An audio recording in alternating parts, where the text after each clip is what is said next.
ଓମ୍ ଶାନ୍ତି। 7 November 2025 ପ୍ରାତଃ ମୁରଲୀ। ଶିବ ଭଗବାନଙ୍କର ମଧୁର ମହାବାକ୍ୟ। ଶିବ ବାବା କହୁଛନ୍ତି, ମିଠେ ବଚେ, ଏହି ସଙ୍ଗମ ଯୁଗ ହେଉଛି ସର୍ବୋତ୍ତମ ହେବାର ଶୁଭ ସମୟ। କାହିଁକିନା ଏହି ସମୟରେ ବାବା ତୁମମାନଙ୍କୁ ନରରୁ ନାରାୟଣ ହେବାର ପାଠ ପଢ଼ାଉଛନ୍ତି। ଏହି ସଙ୍ଗମ ଯୁଗ ହେଉଛି ସର୍ବୋତ୍ତମ ହେବାର ଶୁଭ ସମୟ। କାହିଁକିନା ଏହି ସମୟରେ ବାବା ତୁମମାନଙ୍କୁ ନରରୁ ନାରାୟଣ ହେବାର ପାଠ ପଢ଼ାଉଛନ୍ତି। ଆଜିର ପ୍ରଶ୍ନ, ତୁମ ସନ୍ତାନମାନଙ୍କ ଭିତରେ ଏଭଳି କେଉଁ ଜ୍ଞାନ ରହିଛି ଯେଉଁ କାରଣରୁ ତୁମେ କୌଣସି ବି ପରିସ୍ଥିତିରେ କାନ୍ଦିପାରିବ ନାହିଁ? ତୁମ ସନ୍ତାନମାନଙ୍କ ଭିତରେ ଏଭଳି କେଉଁ ଜ୍ଞାନ ରହିଛି ଯେଉଁ କାରଣରୁ ତୁମେ କୌଣସି ବି ପରିସ୍ଥିତିରେ କାନ୍ଦିପାରିବ ନାହିଁ? ଉତ୍ତର, ତୁମ ପାଖରେ ଏହି ପୂର୍ବ ପ୍ରସ୍ତୁତ ଡ୍ରାମାର ଜ୍ଞାନ ରହିଛି। ତୁମେମାନେ ଜାଣିଛ ଯେ ଏଥିରେ ପ୍ରତ୍ୟେକ ଆତ୍ମାର ସ୍ୱତନ୍ତ୍ର ପାର୍ଟ ରହିଛି। ବାବା ଆମକୁ ସୁଖର ସମ୍ପତ୍ତି ଦେଉଛନ୍ତି, ତେଣୁ ଆମେ ପୁଣି କିପରି କାନ୍ଦିପାରିବୁ? ଚିନ୍ତା ଥିଲା ବ୍ରହ୍ମଲୋକ ନିବାସୀଙ୍କୁ ପାଇବାର, ସେ ତ ମିଳିଗଲେ, ବାକି କ'ଣ ଦରକାର? ବକ୍ତାବର ଅର୍ଥାତ୍ ଭାଗ୍ୟବାନ ସନ୍ତାନମାନେ କେବେ କାନ୍ଦନ୍ତି ନାହିଁ। ଓମ୍ ଶାନ୍ତି। ଆତ୍ମାର ପିତା ବସି ସନ୍ତାନମାନଙ୍କୁ ଗୋଟିଏ କଥା ବୁଝାଉଛନ୍ତି। ଚିତ୍ରରେ ମଧ୍ୟ ଏହିପରି ଲେଖିବାକୁ ହେବ ଯେ ତ୍ରିମୂର୍ତ୍ତି ଶିବ ବାବା ସନ୍ତାନମାନଙ୍କୁ ବୁଝାଉଛନ୍ତି। ତୁମେ ମଧ୍ୟ କାହାକୁ ବୁଝାଇଲେ କହିବ, ଶିବ ବାବା ଏପରି କହୁଛନ୍ତି। ଏହି ବ୍ରହ୍ମା ବାବା ମଧ୍ୟ କହିବେ, ବାବା ତୁମକୁ ବୁଝାଉଛନ୍ତି। ଏଠାରେ ମନୁଷ୍ୟ ମନୁଷ୍ୟକୁ ବୁଝାଉନାହାନ୍ତି, କିନ୍ତୁ ପରମାତ୍ମା ଆତ୍ମାମାନଙ୍କୁ ବୁଝାଉଛନ୍ତି, ଅଥବା ଆତ୍ମା ଆତ୍ମାକୁ ବୁଝାଉଛି। ଶିବ ବାବା ହିଁ ଜ୍ଞାନର ସାଗର ଅଟନ୍ତି ଏବଂ ସେ ହେଉଛନ୍ତି ରୁହାନୀ ବାବା। ଏହି ସମୟରେ ଆତ୍ମିକ ସନ୍ତାନମାନଙ୍କୁ ଆତ୍ମିକ ପିତାଙ୍କଠାରୁ ବର୍ଷା ମିଳୁଛି। ଶାରୀରିକ ଅହଙ୍କାର ଏଠାରେ ଛାଡ଼ିବାକୁ ପଡ଼ୁଛି। ଏହି ସମୟରେ ତୁମକୁ ଦେହୀ ଅଭିମାନୀ ହୋଇ ବାବାଙ୍କୁ ମନେ ପକାଇବାକୁ ହେବ। କର୍ମଧନ୍ଦା ଆଦି ଭଲେ କର, ବାକି ଯେତିକି ସମୟ ମିଳୁଛି ନିଜକୁ ଆତ୍ମା ଭାବି ବାବାଙ୍କୁ ମନେ ପକାଇଲେ ବିକର୍ମ ବିନାଶ ହେବ। ତୁମେ ଜାଣିଛ ଶିବ ବାବା ଏହାଙ୍କ ଶରୀରରେ ଆସିଛନ୍ତି।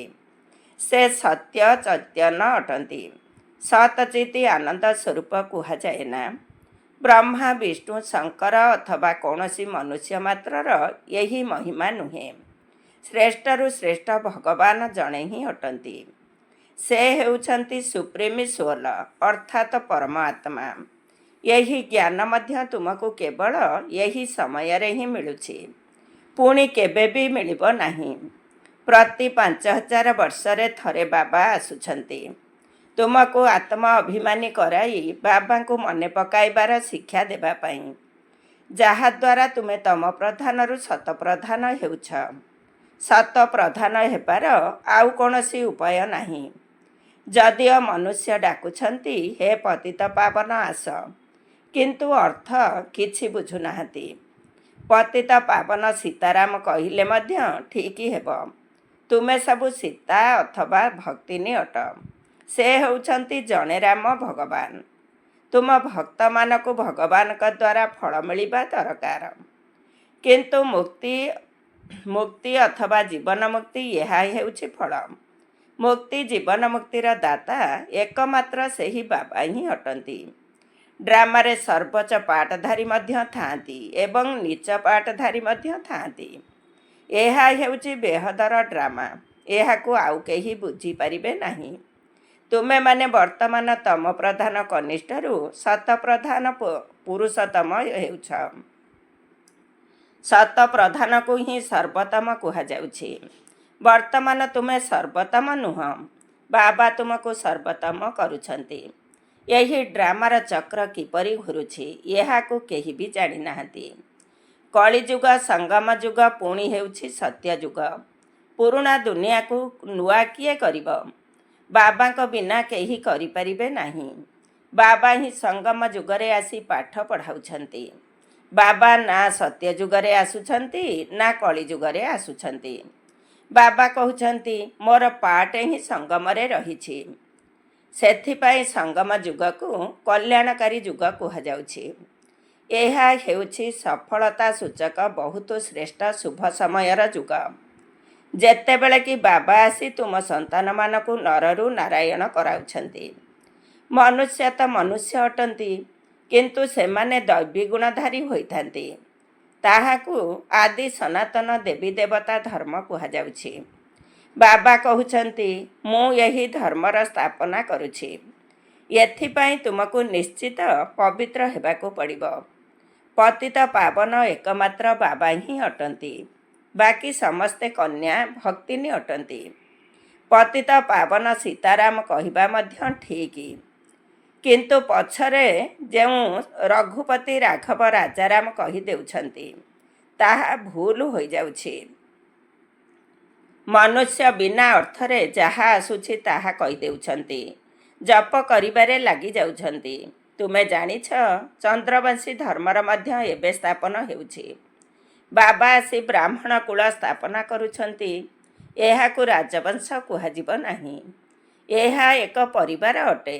ଏଠାରେ ନା ତୁମ ପାଣ୍ଡବମାନଙ୍କର ନା କୌରବମାନଙ୍କର ରାଜତ୍ୱ ରହିଛି। ଯିଏ ଗୀତା ପଢ଼ିଥିବେ ସେ ତୁରନ୍ତ ଏହି କଥାକୁ ବୁଝିପାରିବେ।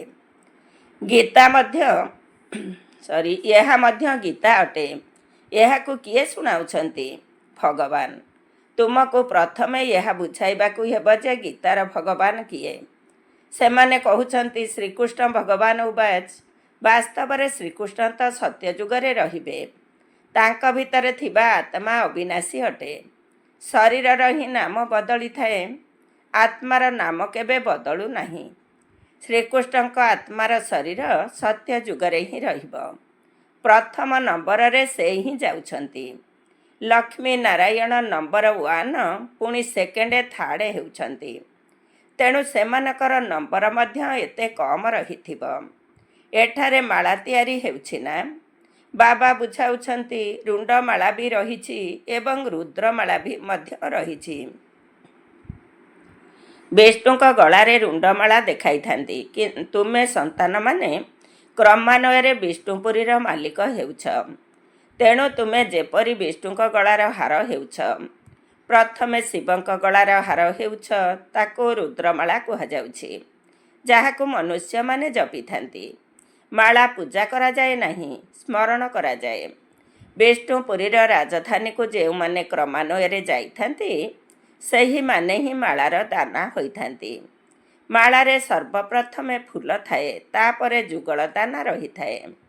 ପ୍ରବୃତ୍ତି ମାର୍ଗ ଅଟେ ନା? ପ୍ରବୃତ୍ତି ମାର୍ଗ ବ୍ରହ୍ମା, ସରସ୍ୱତୀ ଏବଂ ପିଲାମାନଙ୍କଠାରୁ ଆରମ୍ଭ ହୋଇଥାଏ। ଏହିମାନେ ପୁଣି ଦେବତା ହୋଇଥାନ୍ତି। ଲକ୍ଷ୍ମୀ ନାରାୟଣ ହେଉଛନ୍ତି ପ୍ରଥମ। ଉପରେ ଫୁଲ ଶିବ ବାବା ରହିଛନ୍ତି। ମାଳାକୁ ଗଡ଼ାଇ ଗଡ଼ାଇ ପଛରେ ଫୁଲକୁ ମୁଣ୍ଡରେ ଲଗାଇଥାନ୍ତି ନା? ଶିବ ବାବା ହେଉଛନ୍ତି ଫୁଲ, ଯିଏକି ପୁନର୍ଜନ୍ମରେ ଆସୁନାହାନ୍ତି।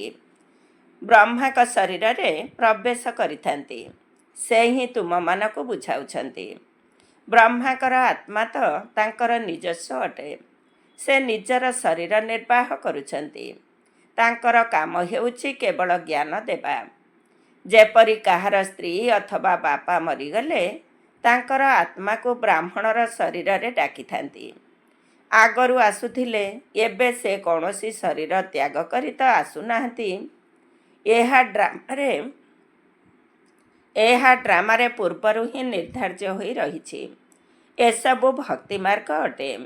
ସେହି ଆତ୍ମା ତ ଗଲା, ଯାଇକରି ଅନ୍ୟ ଶରୀର ନେଲା। ତୁମକୁ ଏବେ ସମସ୍ତ ଜ୍ଞାନ ମିଳୁଛି। ସେଥିପାଇଁ କେହି ଶରୀର ଛାଡ଼ିଲେ ମଧ୍ୟ ତୁମର କୌଣସି ଚିନ୍ତା ନାହିଁ। ମା ମରିଗଲେ ମଧ୍ୟ ହାଲୁଆ ଖାଅ। ଏହି କନ୍ୟା ଯାଇ ତାଙ୍କୁ ବୁଝାଇଲେ ଯେ ତୁମେ କାନ୍ଦୁଛ କାହିଁକି? ସେ ଯାଇ ଅନ୍ୟ ଶରୀର ନେଲା। କାନ୍ଦିବା ଦ୍ୱାରା କ'ଣ ଫେରିଆସିବ କି? ଭାଗ୍ୟବାନ ସନ୍ତାନ କ'ଣ କାନ୍ଦିଥାନ୍ତି କି? ତେଣୁ ସେଠାରେ ସମସ୍ତଙ୍କର କାନ୍ଦ ବନ୍ଦ କରାଇ ବୁଝାଇବାରେ ଲାଗିଗଲା। ଏହିପରି ବହୁତ କନ୍ୟାମାନେ ଯାଇ ବୁଝାଉଛନ୍ତି। ଏବେ କାନ୍ଦ ବନ୍ଦ କର। ନକଲି ବ୍ରାହ୍ମଣମାନଙ୍କୁ ମଧ୍ୟ ଖୁଆଅ ନାହିଁ। ମୁଁ ସତ୍ୟ ବ୍ରାହ୍ମଣକୁ ନେଇ ଆସୁଛି। ପୁଣି ଜ୍ଞାନ ଶୁଣାଇବାରେ ଲାଗିଯାଆନ୍ତି। ଭାବନ୍ତି ଇଏ ତ ଠିକ୍ କଥା କହୁଛନ୍ତି। ଜ୍ଞାନ ଶୁଣି ଶୁଣି ଶାନ୍ତ ହୋଇଯାଆନ୍ତି। 7 ଦିନ ନିମନ୍ତେ କେହି ଭାଗବତ ଆଦି ରଖିଲେ ମନୁଷ୍ୟମାନଙ୍କର ଦୁଃଖ ଦୂର ହୁଏ ନାହିଁ। ଏହି କନ୍ୟାମାନେ ତ ସମସ୍ତଙ୍କର ଦୁଃଖ ଦୂର କରିଦେଉଛନ୍ତି। ତୁମେ ଜାଣିଛ, କାନ୍ଦିବାର କୌଣସି ଆବଶ୍ୟକତା ନାହିଁ। ଏହା ତ ପୂର୍ବ ପ୍ରସ୍ତୁତ ଡ୍ରାମା ଅଟେ। ପ୍ରତ୍ୟେକଙ୍କୁ ନିଜର ପାର୍ଟ ବଜାଇବାକୁ ହିଁ ପଡ଼ିବ। କୌଣସି ଅବସ୍ଥାରେ ବି କାନ୍ଦିବା ଅନୁଚିତ। ବେହଦର ବାବା, ଶିକ୍ଷକ, ଗୁରୁ ମିଳିଛନ୍ତି, ଯାହାଙ୍କ ପାଇଁ ତୁମେ ଏତେ ଧକ୍କା ଖାଉଛ। ପାରବ୍ରହ୍ମରେ ରହୁଥିବା ପରମ ପିତା ପରମାତ୍ମା ମିଳିଗଲେ ତେବେ ବାକି କ'ଣ ଦରକାର? ବାବା ସୁଖର ବର୍ଷା ଦେଉଛନ୍ତି, ତୁମେ ବାବାଙ୍କୁ ଭୁଲି ଯାଉଛ, ତେଣୁ କାନ୍ଦିବାକୁ ପଡ଼ୁଛି। ବାବାଙ୍କୁ ମନେ ପକାଇଲେ ଖୁସି ରହିବ। ଓହୋ, ଆମେ ତ ବିଶ୍ୱର ମାଲିକ ହେଉଛୁ। ପୁଣି 21 ପିଢ଼ି କେବେ କାନ୍ଦିବ ନାହିଁ। 21 ପିଢ଼ି ଅର୍ଥାତ୍ ସମ୍ପୂର୍ଣ୍ଣ ବୃଦ୍ଧ ଅବସ୍ଥା ପର୍ଯ୍ୟନ୍ତ ଅକାଳ ମୃତ୍ୟୁ ହୁଏ ନାହିଁ। ତେଣୁ ଅନ୍ତରରେ କେତେ ଗୁପ୍ତ ଖୁସି ରହିବା ଦରକାର। ତୁମେ ଜାଣିଛ, ଆମେ ମାୟା ଉପରେ ବିଜୟ ପ୍ରାପ୍ତ କରି ଜଗତ ଜିତି ହେବୁ। ଅସ୍ତ୍ରଶସ୍ତ୍ରର କୌଣସି କଥା ହିଁ ନାହିଁ। ତୁମେ ହେଉଛ ଶିବଶକ୍ତି। ତୁମ ପାଖରେ ଅଛି ଜ୍ଞାନ କଟୁରୀ, ଜ୍ଞାନ ବାଣ। ସେମାନେ ପୁଣି ଭକ୍ତି ମାର୍ଗରେ ଦେବୀମାନଙ୍କୁ ସ୍ଥୂଳ ବାଣ, ଖଣ୍ଡା ଆଦି ଦେଇଛନ୍ତି। ବାବା କହୁଛନ୍ତି ଜ୍ଞାନ ତରବାରୀ ଦ୍ୱାରା ବିକାରକୁ ଜିତିବାକୁ ହେବ। ବାକି ଦେବୀମାନେ କ'ଣ ହିଂସ୍ରକ ଅଟନ୍ତି କି? ଏସବୁ ହେଉଛି ଭକ୍ତି ମାର୍ଗ। ସାଧୁ ସନ୍ଥ ଆଦି ନିବୃତ୍ତି ମାର୍ଗୀ ଅଟନ୍ତି। ସେମାନେ ନିବୃତ୍ତି ମାର୍ଗକୁ ମାନନ୍ତି, ସେମାନେ ପ୍ରବୃତ୍ତି ମାର୍ଗକୁ ମାନନ୍ତି ହିଁ ନାହିଁ। ତୁମେ ତ ସାରା ପୁରୁଣା ଦୁନିଆର ଏବଂ ପୁରୁଣା ଶରୀରର ସନ୍ନ୍ୟାସ କରୁଛ। ଏବେ ବାବାଙ୍କୁ ମନେ ପକାଇଲେ ଆତ୍ମା ପବିତ୍ର ହୋଇଯିବ। ଜ୍ଞାନର ସଂସ୍କାର ସାଥିରେ ନେଇଯିବ। ସେହି ଅନୁସାରେ ନୂଆ ଦୁନିଆରେ ଜନ୍ମ ନେବ। ଯଦି ଏଠାରେ ବି ଜନ୍ମ ନେବ ତେବେ ଭଲ ଘରେ ରାଜାଙ୍କ ନିକଟରେ ଅଥବା ଧାର୍ମିକ ଘରକୁ ଏହି ସଂସ୍କାର ନେଇକରି ଯିବ। ସମସ୍ତଙ୍କର ସ୍ନେହୀ ହେବ। କହିବେ ଇଏ ତ ଦେବୀ ଅଟନ୍ତି। ଶ୍ରୀକୃଷ୍ଣଙ୍କର ମହିମାର କେତେ ଗାୟନ କରୁଛନ୍ତି।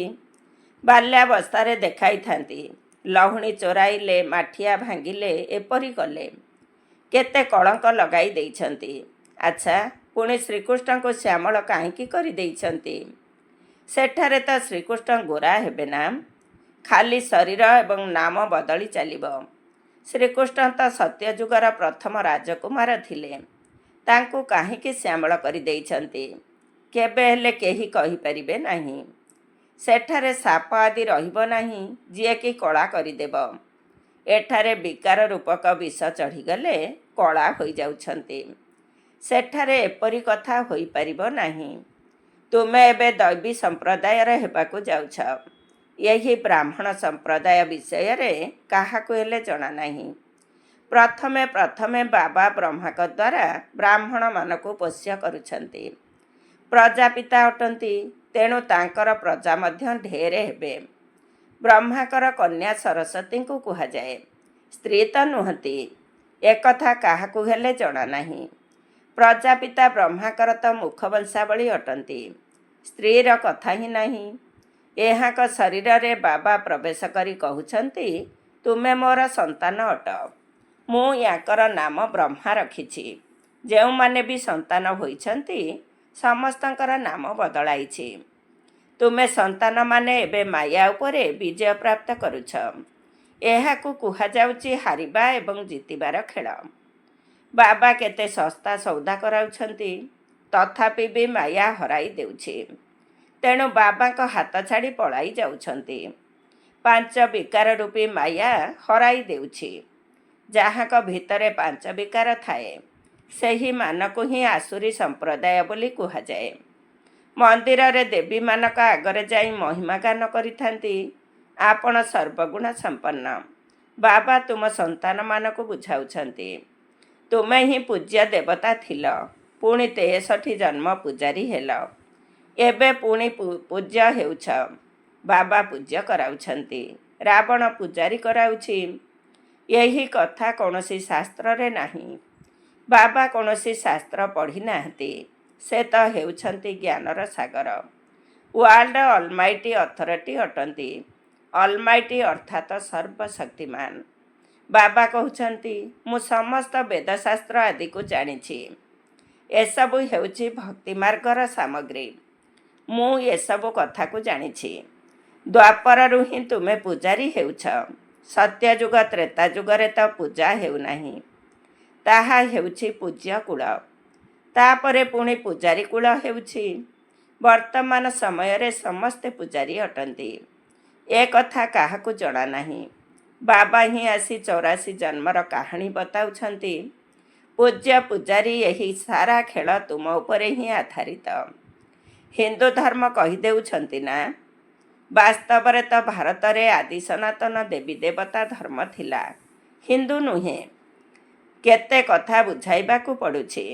ଏହି ପାଠପଢ଼ା ହେଉଛି ଗୋଟିଏ ସେକେଣ୍ଡର, ତଥାପି କେତେ ସମୟ ଲାଗିଯାଉଛି। କୁହାଯାଏ ସାଗରକୁ ସାଇ ଆଉ ସାରା ଜଙ୍ଗଲକୁ କଲମ କଲେ ମଧ୍ୟ ଶେଷ ହୋଇପାରିବ ନାହିଁ। ଅନ୍ତିମ ସମୟ ପର୍ଯ୍ୟନ୍ତ ତୁମକୁ ଜ୍ଞାନ ଶୁଣାଉଥିବି। ତୁମେ ଏହାର କେତେ ବହି ତିଆରି କରିବ। ଆରମ୍ଭରେ ମଧ୍ୟ ବାବା ସକାଳୁ ସକାଳୁ ଉଠି ଲେଖୁଥିଲେ, ପୁଣି ମମା ଶୁଣାଉଥିଲେ। ସେବେଠାରୁ ଛପା ହୋଇ ଆସୁଛି। କେତେ କାଗଜ ନଷ୍ଟ ହୋଇଥିବ। ଗୀତା ତ କେତେ ଛୋଟ। ଗୀତାର ଲକେଟ୍ ମଧ୍ୟ ତିଆରି କରିଥାନ୍ତି। ଗୀତାର ବହୁତ ପ୍ରଭାବ ରହିଛି, କିନ୍ତୁ ଗୀତା ଜ୍ଞାନଦାତାକୁ ଭୁଲି ଯାଇଛନ୍ତି। ଆଚ୍ଛା, ମିଠା ମିଠା ଶିଖିଲ ଧେ ସନ୍ତାନମାନଙ୍କ ପ୍ରତି ମାତା ପିତା ବାପ ଦାଦାଙ୍କର ମଧୁର ସ୍ନେହ ସମ୍ପନ୍ନ ଶୁଭେଚ୍ଛା ଏବଂ ସୁପ୍ରଭାତ। ଆତ୍ମିକ ପିତାଙ୍କର ଆତ୍ମିକ ସନ୍ତାନମାନଙ୍କୁ ନମସ୍ତେ। ଆମ ଆତ୍ମିକ ସନ୍ତାନମାନଙ୍କର ଆତ୍ମିକ ମାତା ପିତା ବାପ ଦାଦାଙ୍କୁ ନମସ୍ତେ ନମସ୍ତେ, ସୁପ୍ରଭାତ। ଧାରଣା ପାଇଁ ମୁଖ୍ୟ ସାର 1 ନମ୍ବର।